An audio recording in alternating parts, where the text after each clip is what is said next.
चुनाव परिणामों के बाद महाराष्ट्र की सियासत में हलचल तेज है। महाराष्ट्र में एनडीए का प्रदर्शन कुछ खास नहीं रहा।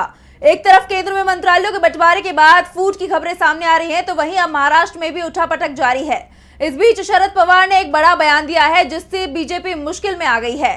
तो क्या कहा शरद पवार ने, देखिए इस रिपोर्ट में। लोकसभा चुनाव में महाराष्ट्र में एनडीए के बहुत अच्छे प्रदर्शन न करने की वजह से बिखर रहा है, तो वहीं विपक्ष लगातार मजबूत हो रहा है। और इसी बीच एनसीपी प्रमुख शरद पवार ने प्रधानमंत्री नरेंद्र मोदी के बयान पर पलटवार करते हुए कहा कि आत्मा अमर होती है, वह कभी नहीं मरती है, इसीलिए आत्मा उन्हें हमेशा परेशान करती रहेगी। जो बता रहा है कि लोकसभा चुनाव के बाद अब आने वाले विधानसभा चुनावों में भी बीजेपी के लिए महाराष्ट्र में जीत हासिल करना मुश्किल होने वाला है।